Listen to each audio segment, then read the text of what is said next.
રાધે રાધે મિત્રો, સ્વાગત છે તમારું આપણા ચેનલ ઉપર। આજના આ વિડીયોમાં હું તમને લોકોને એ જણાવવાનો છું કે જો તમારે તમારા મોબાઈલની મદદથી તમારા પીએફ એકાઉન્ટમાં બેંકની કેવાયસી કરવી હોય તો કઈ રીતે તમે કરી શકો।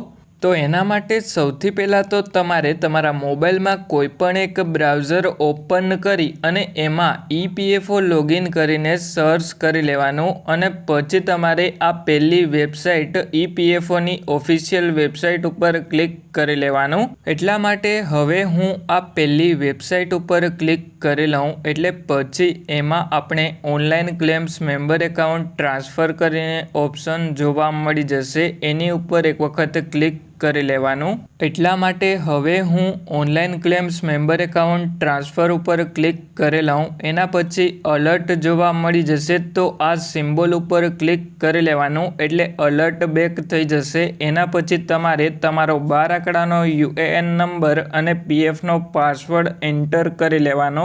એટલા માટે હવે મેં યુએએન નંબર અને પીએફનો પાસવર્ડ એન્ટર કરી અને સાઇન ઇન ઉપર ક્લિક કર્યું। એના પછી આપણા મોબાઈલ નંબર ઉપર ઓટીપી આવી જશે એટલે પછી જે પણ ઓટીપી આવે એ 5 મિનિટની અંદર એન્ટર કરી અને સબમિટ ઉપર ક્લિક કરી લેવાનું। એટલા માટે હવે હું ઓટીપી આવ્યો એ ઓટીપી સબમિટ કરી લઉં એટલે પછી આપણે આપણા પીએફ એકાઉન્ટમાં લોગિન થઈ જશું। એના પછી આપણે ડાબી સાઈડમાં આ 3 લાઈન ઉપર ક્લિક કરી અને મેનેજ ઉપર ક્લિક કરી અને કેવાયસી ઉપર ક્લિક કરી લેવાનું। એટલે પછી જેવા તમે મેનેજ ઉપર ક્લિક કરો એના પછી તમને બેંકની, પાન કાર્ડની અને પાસપોર્ટની કેવાયસી કરવા માટેના ઓપ્શન જોવા મળી જશે।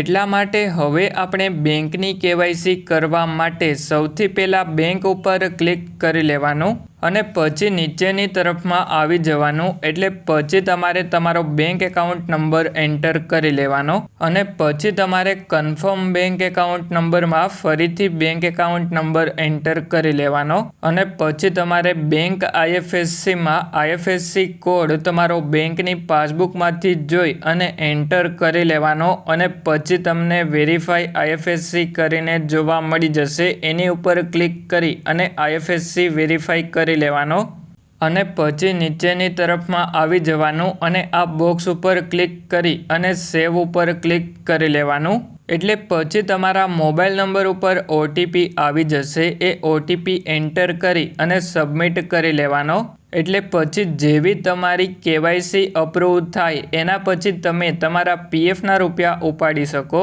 અને હવે જો તમારે પાન કાર્ડની કેવાયસી કરવી હોય તો ઉપરની તરફમાં પાન ઉપર ક્લિક કરી લેવાનું અને પછી તમારે નીચેની તરફમાં આવી અને તમારો પાન કાર્ડ નંબર એન્ટર કરી અને આ બોક્સ ઉપર ક્લિક કરી લેવાનું અને પછી તમારે નીચેની તરફમાં સેવ ઉપર ક્લિક કરી લેવાનું એટલે પછી તમારા મોબાઈલ નંબર ઉપર ઓટીપી આવી જશે। એ ઓટીપી એન્ટર કરી અને સબમિટ કરી લેવાનો એટલે પછી તમારી પાન કાર્ડની કેવાયસી અપ્રૂવ થઈ જશે। એટલે હવે આ વિડીયોમાં મેં તમને સંપૂર્ણ માહિતી આપી દીધી કે કઈ રીતે તમે તમારા મોબાઈલની મદદથી તમારા પીએફ એકાઉન્ટમાં બેંકની તેમજ પાન કાર્ડની કેવાયસી કરી શકો। જો તમને વિડીયો પસંદ આવ્યો હોય તો વિડીયોને લાઈક કરજો અને જો તમારા મિત્રોનું પીએફ એકાઉન્ટ હોય તો એમને આ વિડીયો શેર કરજો। અને હવે જો તમારે આવી જ પીએફની માહિતી ગુજરાતીમાં જોતી હોય તો આપણા ચેનલને સબસ્ક્રાઈબ કરજો।